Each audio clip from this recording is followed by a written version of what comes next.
Hello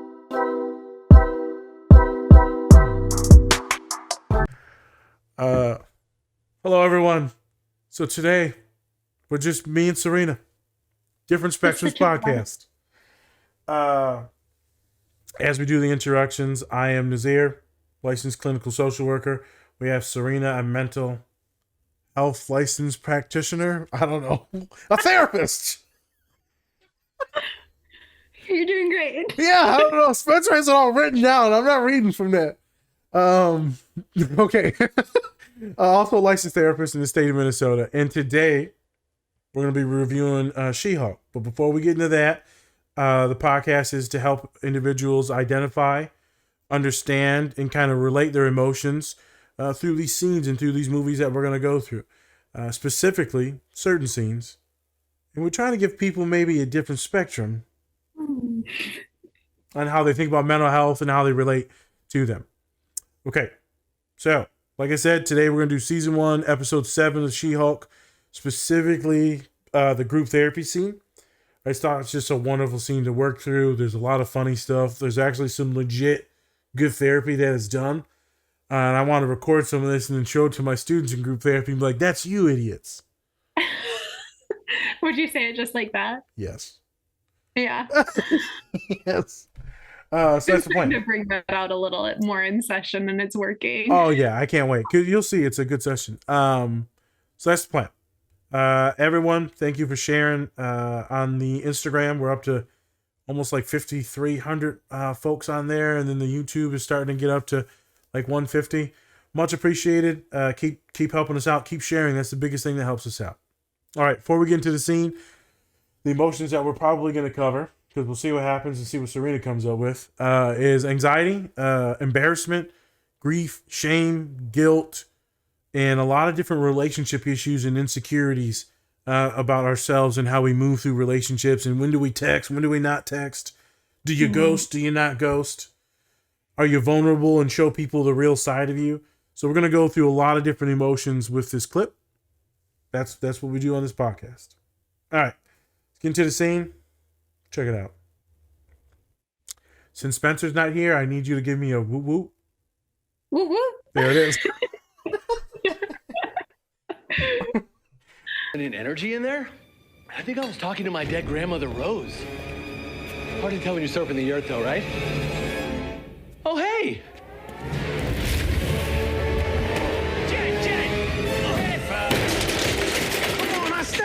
It's cool. Let it go, man. I'm allowed to be angry! Whoa. This asshole and his friends attacked me behind my apartment. Yeah, Jennifer, darling, I'm gonna need you to sit in the calming chair right now. Right now. You trouble. Fine. As soon as I'm out of there, I'm gonna rip this guy to shreds. Oh, hold on. That is not how we work through our issues around here. Well, she is welcome to the circle. Okay. But she's got to get her own chair. Okay. I'd love to work through our issues if you'll let me. And so I realized real strength comes from facing yourself in the mirror and saying, hey, man, I'm gonna work on me.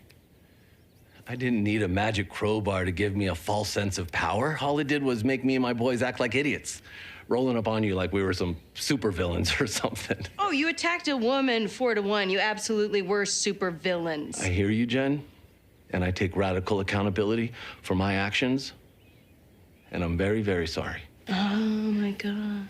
It seems like a breakthrough. He's very sorry. Sarcasm. Wow, Jennifer clearly has some stuff going on, and she'd rather sit here getting her kicks, listening to us, than working on herself. I'm not getting my kicks, and I'm fine. What? You are not fine. Look at you flying into a rage, throwing people across the room. Into perfectly stacked chairs. Everyone else has shared, so is there anything you want to get off your chest? Nope. Look at you. You are glued to that thing.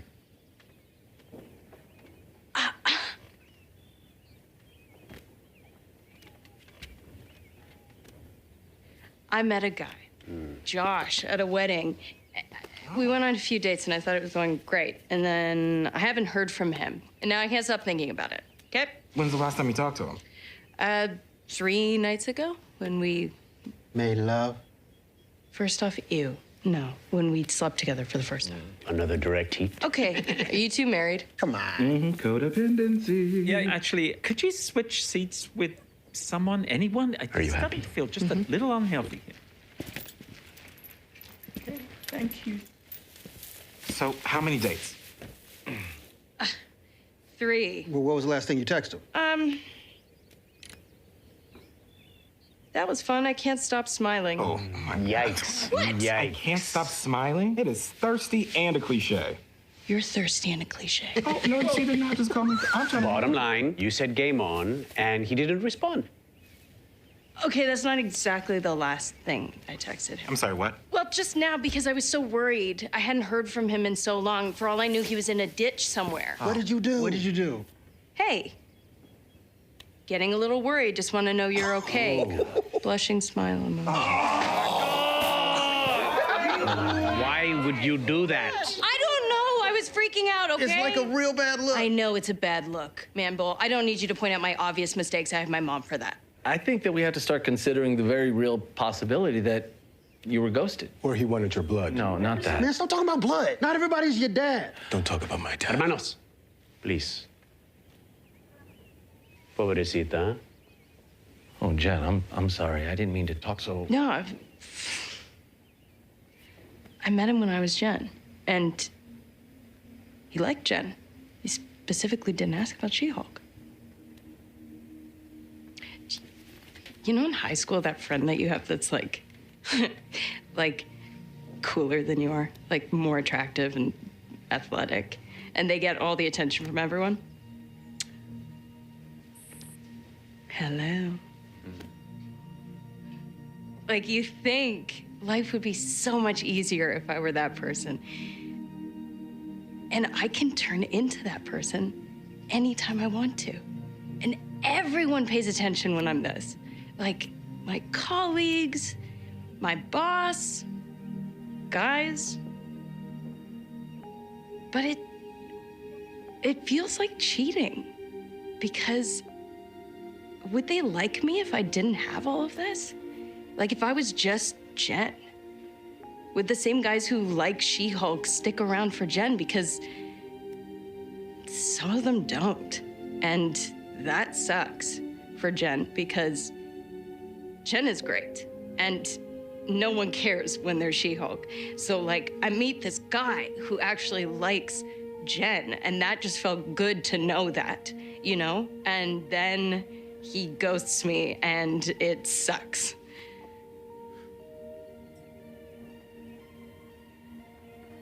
All right, screw this guy. Where does he live? Let's kill him. That's right. He's got to die. Whoa, big man, please. No, Manbull is correct.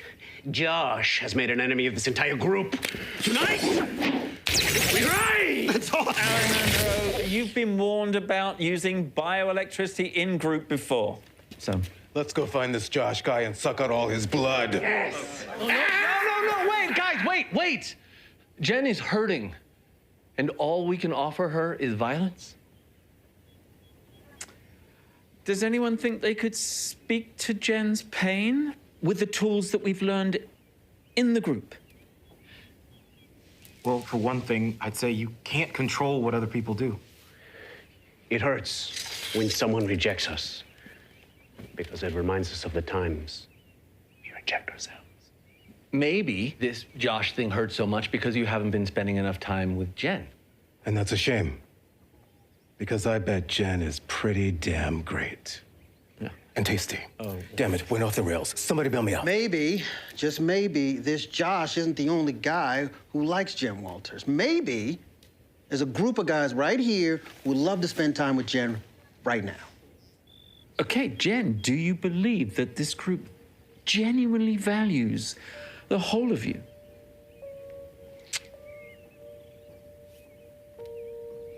I do. And there it is. So maybe you can stop using She-Hulk as a protective shield and trust us with Jen.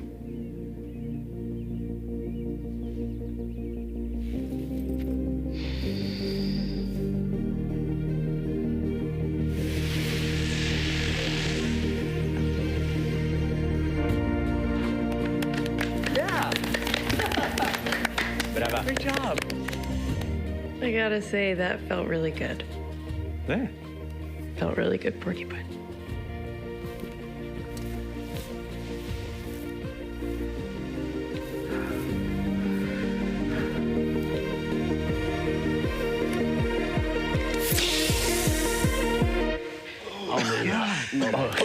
It smells like a fart. Too much. That's good. Those are good. Oh, man. How many hours a day have you been wearing that mask, Papa? What, am I ashy? No. Could you just leave the suit on and until we can get it dry cleaned? Oh, okay. You know, Jen, if Josh isn't spending time on Jen, then Jen doesn't need to be spending time on Josh. Delete Josh's number is what he's saying. That's what I'm saying. Oh. Delete it. Delete it. Delete it. Delete it. Delete it. Really? Delete it. Delete it. Delete it. Delete it. Delete it. Delete it. Delete it. Delete it. Delete it. Delete it. Delete it. Delete it. Okay. So much growth. How do you feel? Can't believe I'm gonna say this, but I'm hurting for a year. And we're back and we're live. Jesus. So we just got done watching the Seahawk episode. I told Serena it was good. Other people that hate on this show, I don't care. This was a good scene for therapists in group therapy. This is legit how it goes. Like, I promise you, this is how it goes. So Serena, what were your thoughts? What were your feelings? What were your emotions? Honestly, I was really skeptical at first because I definitely think She-Hulk is pretty corny. But the scene actually was really good. And the issues she was talking about were totally relatable. And it's been something that I've been talking a lot with clients that are I literally had a session where they just wanted to psychoanalyze, like, what does this message mean? What is the next step? But what if this? And then what if this? And like managing those anxieties. So I just thought it was really, really relatable. And it did a good job. You were totally right. And it felt like the group dynamic.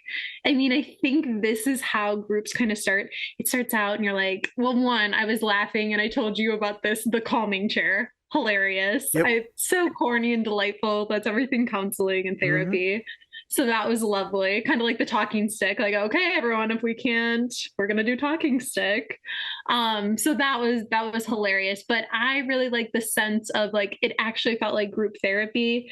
You first get in there and everyone's like, well, at least she played what I think everyone feels right away, which is kind of like, oh my God, this is bogus. What am I doing here? This feels really silly. And then little bits, it starts to feel like this community and you feel supported and you share ideas. And then by the end, she just felt fully accepted by the group. And even that big problem that she started with didn't feel as big because she had her little community. Correct? Yeah, Complete. I just like that. Her defensiveness and also like wanting to keep everyone away is kind of how it always starts. Like the first group therapy session, I always tell people you need to go 3 times. First time is just gonna be y'all just saying names and stuff like that, getting to know each other. Second time, like, y'all might share some like tidbits, like you'll do your check-ins, how your week went. Third time is when we actually start to like support each other. So you can't quit group when I put you in it until the 3rd session. After the 3rd session, I don't care what you do. Most people stay in it after the 3rd session. If they're with my group, they're staying with it. Period. Because like everyone gets connected to me, and thus they get connected with the group. Some counselors, it's a different story for a different day. The groups just don't get connected. So she starts off extremely hostile, and then there's like this weird dynamic where they're all making jokes and teasing each other and like shit. And I don't need this But then the counselor's like, okay, Jen, look what you're doing. Why are you doing this? So you're not even paying attention. And draws her in. And the next thing you know, the others start saying some affirmations and providing like these reality checks and how she is and who she could be and how they all like love her and enjoy her in the moment in that room.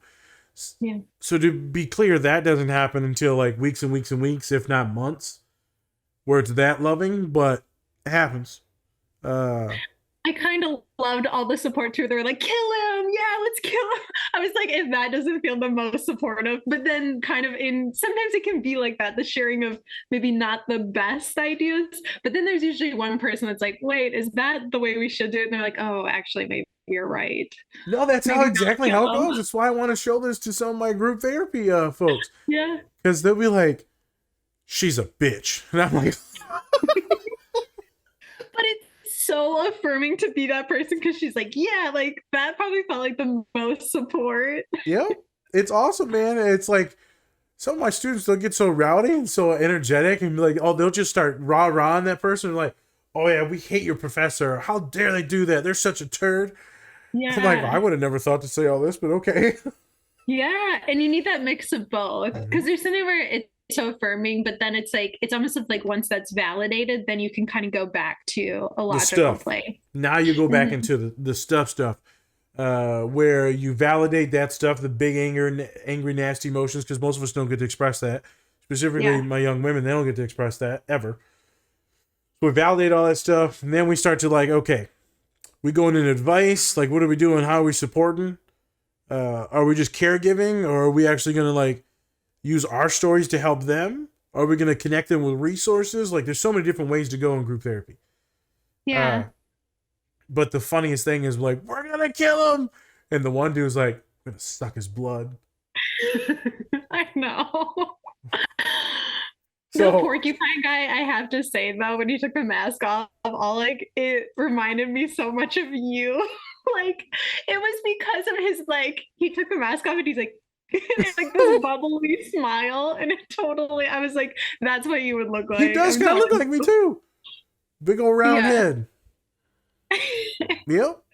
I when I'm watching it, I'm thinking it just lost me. Oh, so when I used to lead my autism groups, and man, the stuff that we say in there, because like some of this stuff is funny because it's superheroes. Yeah. When you're running spectrum groups, like they'll be saying like that, like we'll kill him. They'll be like, you want me to go get my ninja blade? And I'm like, I don't know what's it called, a sword, my guillotine, whatever the fuck it is. Ninja star. Yeah, I'll be like, hold up now, hold up now.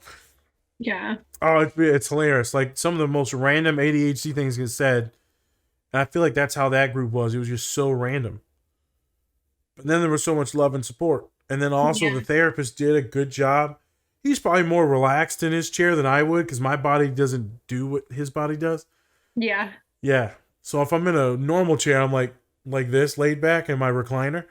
Yeah. But yeah, he's able to cross his legs and do all these motions. I'm not doing all that. His body language is very chill. Yes. Yeah. But I like oh, go ahead. No, go ahead. The other part I was gonna say is my favorite part always for me, and anytime I've been a part of group counseling, has been that you can quite literally, people are always like, I want to know what people are thinking, or it's an honest place to really get real world feedback on you. And I like that part of it too, of even challenging her, of like, well, maybe it's you not spending enough time with Jen, or you're rejecting that part of you. It's like, oh, but at the same time, so supportive, like you said. Yeah. So not only are you being supportive and doing all that stuff, but you're really pushing. Mm-hmm. And so when you get closer, clients, students will do that. Technically, maybe in the beginning because they really don't care about the other person, but as they get closer, they're more pushy. Yeah. They'll be like, so now that we've validated you, they won't say it like that, but after they get all that other shit, they're like, you're kind of like not doing well either. Like you should be going up to some of your stuff. I've also had it where students will check me on my stuff. Like I'll say something inappropriate and I'll get checked, and I'm like, good. They'll be like, what do you mean good? Like you just checked one of the scariest people in the room. Like this is really good. Now look at you advocating. Yeah. They'll be like, oh. I'm like, yes. Yeah. I'm kicking you out of group now, you little shit. But get out. But you're done. You failed group there. Yes. Yeah. I think also like the cheering her on when she goes to delete the number. I've had many students in breakups or divorces, and we'll talk about deleting the numbers or Instagrams and stuff like that, or like just setting some boundaries that way they're not overstimulated by the stuff. Totally. So like people can look at this and be like, oh, this is another dumb scene. I'm like, this is legit how it goes. Legit. Yeah. And I feel like you need a whole team. Like, who doesn't want that type of support? Not everyone has a big group of friends. And Nope. like I said, I think it plays the role of a community surrounding a person, or it can in a good group therapy setting. It can really feel like just a community just for you. Correct. Because one-on-one therapy, obviously, you're going to do your heavy lifting and like trauma, anxiety, OCD, whatever it is. You're going to do all that in your individual therapy. Group therapy is meant to be supportive. Yeah. So they're meant to be your allies, but it's also meant to give you like individual feedback from others about how you're interacting with the world. Yeah. And how you're perceiving things and making sure that you're on the right track. Because also, right? And they all got their own minds. They're watching you. They're listening to you. And then instead, like, the therapist is supposed to be nice to me because that's the bullshit they always tell me and you. Well, now these random people owe you nothing. Yeah. And so it's just really good to get that honest feedback. Yeah. I usually like to have, for my group therapies, but I got this big old bag of popcorn that I bring in. So we'll be snacking on popcorn during it. And then I bring all my basket of goodies. So there's like 50 toys for everyone to play with. And then we sit. I usually like to sit more distance because I just don't like being that close to humans. So we're sitting in a circle, but a little bit more distance. And then it's weekly. So group therapy is usually weekly. Some could be every other week, but it's usually weekly. And it's kind of the vibe. If folks are thinking like AA and Al-Anon and stuff like that, some of them are like this, where they're sharing. It's not necessarily in a circle. It's usually, who wants to share, shares. Sometimes there's feedback, but most of the time it's just people getting stuff off their chest. In group therapy with a clinician where it's like this, there's feedback and the therapy. There's a lot of feedback. So you're not just sharing, venting, and then sitting down. There's like, we're going through stuff.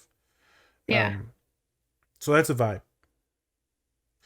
I wonder if they had a therapist come in and like help out with this scene. Unless there was other people that were in group therapy, because how else would they know the dynamic? Yeah. No, it was really, I was honestly surprised. I thought it would be, because you see some shows where it's like a counseling and they're like, that's not ethical, or you can't do that, or that's not what a counselor would do. Yep. But this actually really was like a solid group counseling. Yeah, I've been a part of group counseling where it's not been that great. They made us during school when we were in like a group dynamics class do a group counseling. They divided the class, and I got put in the one that was really good, and I loved it. Was the best experience. I think the best counseling experience I've ever had. But I guess the other group it was a very, very rough group. I was like, ooh. It just depends who you get stuck with, who's your leader and who are the other people in group. Yeah. And then you have to control like who's talking too much if you're the counselor and who's not talking. Yeah. All right. And so there's this whole you gotta figure out the dynamics. So you gotta be confident enough of a counselor to handle those dynamics, but also they have to trust you and be like they have to be confident in you as well. It's a tricky situation. I always joke about doing my neurodivergent, my autism groups. Because they said you'll spend an hour to an hour and a half in group, and it'll be 9 people in group, and not a single shred of eye contact's made. It's the funniest stuff. I used to tell Dr. Ruth that. I said, "Boy, I didn't see one eye in the whole thing." She's like, "What?" Totally. A quick glance.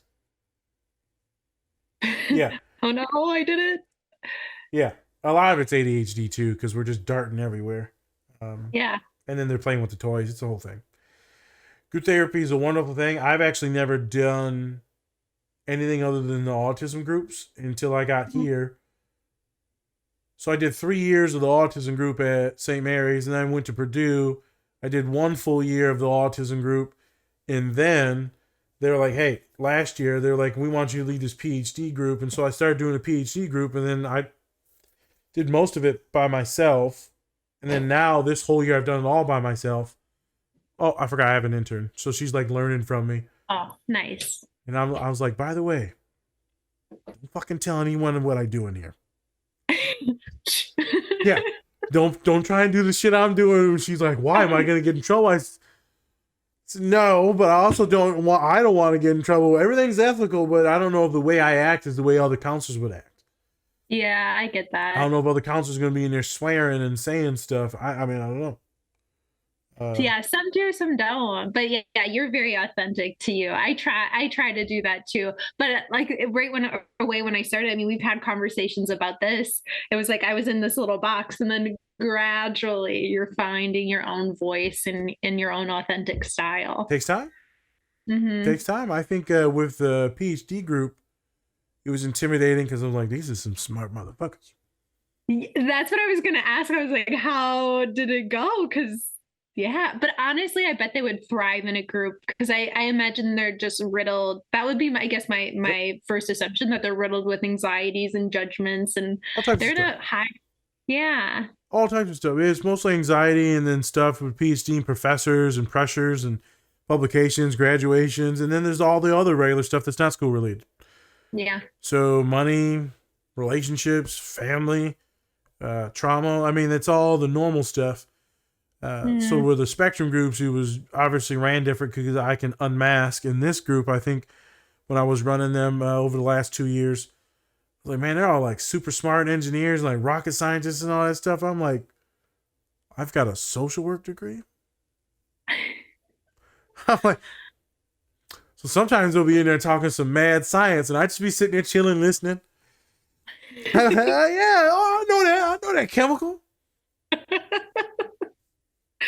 Yeah. That sounds like an hors d'oeuvre. It's pretty funny. You would love it. I mean, like, you would just legit love it. My PhD students are quite wonderful. I've been told that other groups are okay, but they're not always together in the same groups. Thus, right, some of the ones I've led, they've been together a little bit longer. See, you got to have a solid group. You got to have a solid counselor. Otherwise, it's just not going to vibe. You got to be open. You know, I'm doing the same thing I'm doing now as what I do in there, but I can also go in that therapist mode. Yeah. And you can do the same thing too. You've got different versions where you can be kind and bubbly, and then you're like, but wait a minute, I've seen you do it. But what about this? And the students are like, you were paying attention? But yeah, yeah, and I caught you. I got you. I got you now, Mom. What shit you said earlier? I didn't forget it. Coming back around. Yep. So I feel like that's how group therapy is. Yeah. No, that was a really good example. And that's like a solid, that honestly to me is what it would look like, a good solid group. Yep. You're kind of getting, it's a little wild, and you have moments where it's that total free flowing, but then it's coming back on track, challenging, but supportive. Yeah. Nailed it. It's good. So as we transition real quick, and then we'll get out of here, her issues, specific, because her issues were legit. And people be like making fun of She-Hulk, this and that. I'm like, if you actually pay attention and get out of all this anti-women stuff and all this anti-feminism, what she's talking about affects everyone. When she's like, I don't know what to text, why to text, you're hiding and putting on this show or this mask, right? And a lot of us neurodivergent folks do this mask. A lot of us at work do this mask. So do they love you? Do they love the mask that you wear? And I could see a lot of our young women feeling the same way as, will they love me? Will they pay attention to me? These other people, will they want to date me if I don't wear this, this, and this? If I just go out wearing my PJs? If I go out wearing my sweatpants, will they be attracted to me? And same thing with our boys that want to be more hyper masculine and all that. Will they be attracted to me if I just got like a dad bod? Or if I got like a balding thing, or right? I don't know. Yeah. So for her, them loving her and then her coming to be herself in that moment was perfect. Yeah.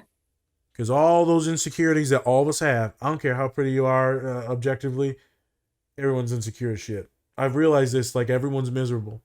Yeah, totally. That's what I try to tell people. I'm like, I swear to you, I am not just, everyone is judging themselves. Everyone's just... We're in our own world. In our own world. Everyone's just so, I'm like, don't worry about it. Yeah. Are you okay with you? Well, no. Well, let's talk about why. If we want to get for real, let's talk about the systems that made you feel like this. So then we'll start getting into gender stuff, patriarchy, and a bunch of other capitalism and why. It's like that new song that came out, that Victoria's Secret song. Have you heard it? Mm-mm. Oh my God, it's on the radio all the time. I listen to the radio in the morning, so it's always on. Oh, yeah. And when she sings about I ain't no Victoria's Secret and all these girls dressed like this and it's some rich white guy that's making you have these eating disorders and all that. It's actually a beautiful song. Like, what are the things that are making you feel bad about your body and why? Yeah. It wasn't projected from your parents, then where did it come from? Why do you think that you need a role model like all these other individuals that are also depressed as hell? So we're going to be happy with what we got, being a big human, bigger girl, bigger boy, not having the right things or having braces or glasses, but because they're sad too. It's tough. So for them to love her, to be vulnerable enough to show herself, and then Porcupine to open up, and then all them shit on him was kind of. I know, that was hilarious. I've done that in therapy. I'm like, no, you don't do that. Yeah. No, but I agree with what you're saying. And I think that was like even the metaphor that they used of like, I got to become the version of me that maybe I had longed to be, or that gets all of the attention. But now that I'm here, I'm realizing of like, wait, I like that other version of me. And I tell clients that all the time. Like I'll have some that come in, they're like, well, once I graduate, then I'm going to feel different. I'm like, how will you feel different? If you get that job, it's still going to be this stuff. So it's about like, how do we accept and embrace the stuff we've got right now? So then when we get there, we're already a little ahead of the game, or just accept, my goodness, like this is life. There's, I'm going to question, I'm going to doubt, but that doesn't mean I need to always listen to that voice. I think they said in there radical acceptance earlier on. So that's part of DBT, right? Is that radical acceptance? Yeah. And I'm sure some people will be like, ew, but like that's legit, right? You accept kind of where we're at, and then we start moving forward. Yeah. You can't be stuck in all these different alternate realities and then shitting on yourself. What is that good does that do? Mm-hmm. And then I had a human I was talking to. I said, all right, so how are we going to get out of this? And don't tell me you're going to lose weight and exercise. Yeah. Why? I don't know. I'm like, oh, well, what are you going to say? Diet and exercise? I knew it, because that's that bullshit. That's that fat phobia stuff. If you want to lose weight because you want to feel better and lose a few pounds, okay. But that's not the only thing that's going to make you feel better. Like, what are we going to do in our day-to-day processes to make us feel better? Oh, you lagged out on me. You're back now. Yeah, okay, good. I could hear you. Okay, good. And so it's up to a lot of therapists to make sure that they stop from that one thought and then we move them to other things that are actually healing instead of damaging. You can do the diet and exercise, but let's do it healthy. Let's add in some other things and some self-love. Let's push them and get them some exposure into the world. They can't just stay in that box of like being terrified. People will love them. People do love them. We just need to pay attention. Yeah. Group therapy, wonderful thing. Therapy, wonderful thing. Any last words before we get out of here, Serena? No, I think that was it. Okay. Much love, folks. She-Hulk, episode 7, group therapy. What does Spencer usually do at this time? Oh, it's when he tells people to send us videos. Oh, yeah. Yeah. So send us videos if you want, but I think we're going to do a live stream in a couple next week, and we're going to ask for videos. We technically got a crap ton that we have to do, and like we're really behind on, but we still like to get suggestions. So please send those. Comment below. Remember that this video, if it gets spliced down to something small, the full episode with the entire clip from Disney Plus will be on the podcast side. So, Spotify, Apple, and all that, I might have to shrink this down to 2 or 3 minutes. The actual scene itself. All right. Much appreciated, everyone. We are going to move into some other clips for this week, specifically Ninja Turtles. Then we got some Hulu shows coming up. And when the other guests come back, Colin and Spence, we will talk about the baby shower, the lottery, and then a few other things, along with some new scenes. So we're going to get into some more women superheroes and characters and strong women. We wanted to get into that. Then we're gonna do some more Latino, Latinx, Hispanic characters as well, because we have a large Latino following on Instagram, and so we want to get some of those characters. So that's coming up 2-3 weeks from now. All right, peoples. Peace.